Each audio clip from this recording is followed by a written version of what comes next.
jadi Syiah. Saya kata, apa dia ustaz ni? Dia pun cukuplah contoh-contoh. Tak apalah tuan-tuan, ni selingan-selingan sikit. Saya kata, saya tak setujulah minum air tongkat Ali. Bunyi Ali aja Syiah. Dia kata, mana boleh? Dia kata, kenapa tak bagi nama lain? Lah, kalau sekadar air, tuan-tuan, banyaklah nak tanya, kenapa bagi nama teh yang ni? Kenapa tak bagi nama lain? Letih dengar ya tu. Dah teh. Dah, jangan macam tu tak. Boleh tuan-tuan ya? Semua benda. Tapi nak bagi tahunya, bila Syiah itu, dia fasa yang kedua. Baik, selepas Rasulullah ni wafat Rabiul Awal, baik, saya ringkaskan tuan-tuan. Tuan-tuan boleh baca kat rumah, benda ni mudah sangat aja. Bila mana Nabi wafat, berlaku sedikit perselisihan faham dalam bab nak pilih pengganti Nabi. Maka oleh kerana di Mekah itu ada dua golongan, satu Ansar, satu Muhajirin.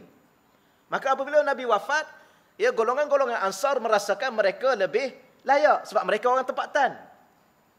Akhir sekali mereka cadang Sayyidina, ni saya tulis dalam tu, Sayyidina Sa'id bin mana tadi Allah saya tengok.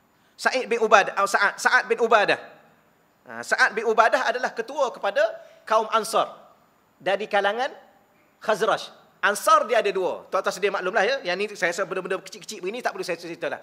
Ya, Ansar ni dia ada dua, Aus dengan Khazraj. Maka gabung dua ni jadi Ansar. Ketua dia dipilih daripada Khazraj, Sa'ad bin Abi Ubadah. Maka mereka mencadangkan Sa'ad bin Abi Ubadah oleh kerana Nabi dah wafat. Bila mana didengar oleh kaum Muhajirin, ya, maka kaum Muhajirin ni tuan-tuan daripada sahabat-sahabat Nabi daripada Mekah ini, maka hantar dua wakil. Apa ni? Calonkan dua orang, Sayyidina Abu Bakar dengan Sayyidina Umar. Maka di situ ada sedikit perdebatan, perselisihan faham. Macam kita kata tadilah, yang ni orang tempatan. Yang ni pula orang mendatang. Nak pilih siapa jadi ketua?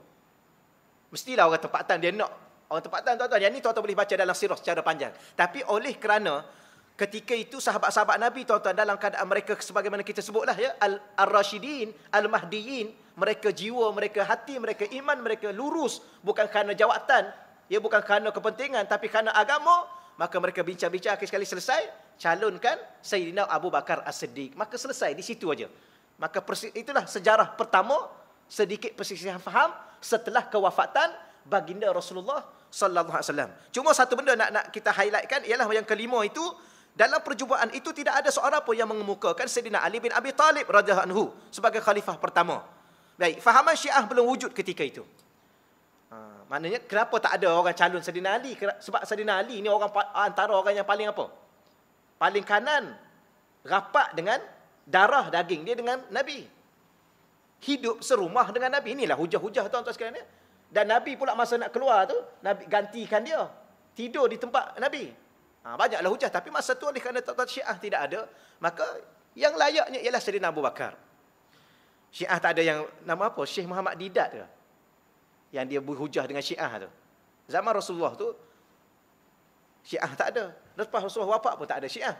Sebab tu yang Syekh tu, bila mana nak berdebat, saya ringkaskan ya. Syekh tu masa nak berdebat, dia pun letak selipar dia bawah ketiak tu. Tahu ya? Dia letak. Kemudian dia masuk dalam dewan. Syiah kata, kenapa kamu ni lambat? Saya kata, saya tak jumpa tempat nak letak selipar. Jadi tu yang saya letak selipar kepit kat sini. Kenapa pula? Sebab saya dengar zaman Rasulullah dulu, ya, Syiah ni dia suka curi selipar.